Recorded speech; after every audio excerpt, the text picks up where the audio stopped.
Hey, teenagers, young people, thank you for coming back again and again and again. As I keep saying it, if you're really blessed, send it to some of your friends. Maybe they need one or some of these episodes. We've been talking about a very interesting topic. What is that? The cynicism of the mind. I think I've spoken quite a lot about it. I'm not going to take too much time today. What did we talk about? We talked about how you begin to walk by not how the brain sees, meaning memories, making decisions based on some of those hurtful memories, or not based on how your eye sees, going by the externals, but go by how your mind sees, right? That we talked about. So walk by faith. And then last week we talked about a very important thing. What's an important thing that we talked about? Obedience and faith are two sides of the coin. In the cynicism of the mind, I want to address about the doubt. I want to make a very key statement. Teenagers, young people, listen to this key statement. If you have your doubts, and if you entertain your doubts, if you keep feeding your doubts will lead you to discouragement. Your doubts will lead you to discouragement. So if somebody is telling me, if a teenager tells me and saying, "Sir, I'm so discouraged. George Uncle, I'm so discouraged," I will always ask them this question. The question is this: what are some of your doubts?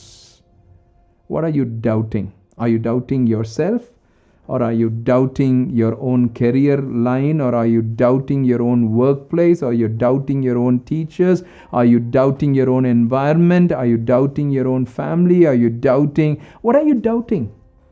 Deal with your doubts. If you don't deal with your doubts are going to lead you to discouragement. So, if you have to come out of discouragement, especially in the cynicism of the mind, doubts play a big role. Don't walk in doubts. Don't swim in those doubts. Don't get immersed in those doubts. Especially during this pandemic, it has been very difficult, right? A lot of doubts. I don't know what will happen. I don't know how it's going to happen. I don't know where. I don't know when. And I really don't know. Don't walk by doubts. If you're going to keep entertaining some of those doubts, it's going to lead you to, what did I say? That's right, discouragement. Doubts can easily lead you to discouragement. If you want, in the cynicism of the mind, if you want something to lead you to a place of encouragement, it has to be hope. You should always see hope. You should always find hope. You should always hope for something better. George Uncle, hope, yeah, we hope, I hope. I've said that many a times in my talk. I hope we have our exams. I hope things happen.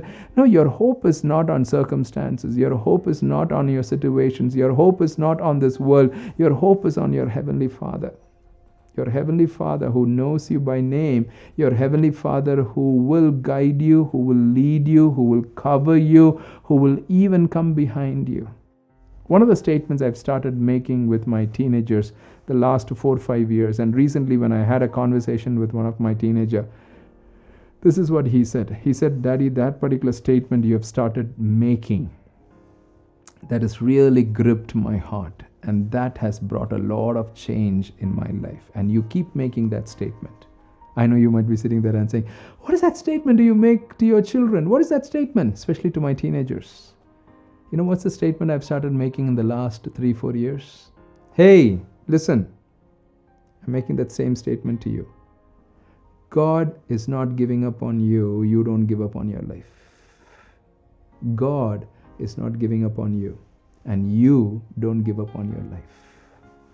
And with my children, I always say, God is not giving up on you, and I am not going to give up on you. No matter what you behave, no matter what that problem is, I will deal with the problem. I know sometimes it's very stressful to deal with some of those issues and all of that. I will deal with it, but I'm not giving up on you. Because why? My Heavenly Father does not give up on you. He can never give up on you. It's not in the character of God, in the character of my Heavenly Father to give up on you. He's not giving up on you. Hey, you remember what I said? Heavenly Father is not giving up on you. So you don't give up on your life, right? Keep going, keep going, keep going. Don't give up on your life. I think in my initial episodes, I made this statement. It's one of my favorite statements. Martin Luther King Jr. If you can't fly, then run. If you can't run, then walk. If you can't walk, at least crawl, but keep moving. I'll say that again. If you can't fly, then run. If you can't run, then walk. If you can't walk, at least crawl, but keep moving. Young people, teenagers, I know sometimes it's very difficult to crawl. I've been in places like that. As a teenager, as a 14-year-old, as a 15-year-old, when some of those men would sexually abuse me and I would go and sleep on the streets along with the street dogs, the pain was not a physical pain. It was a pain that I couldn't share. It's a pain that I couldn't explain. It's a pain. Now, if you ask me, did I have doubts during those times? Oh, so many. Will I ever come out to be something? Will I ever become something? Will I ever do something? Will somebody even believe in me? Young people, it was not an easy journey. But today I'm here because of my Heavenly Father. Remember that statement. He is not giving up on you. You don't give up on your life. He is not giving up on you. Hey, He's not giving up on you. You don't give up on your life. Your life is too special. Your life is very precious. Lovely talking to you. I'll see you next week.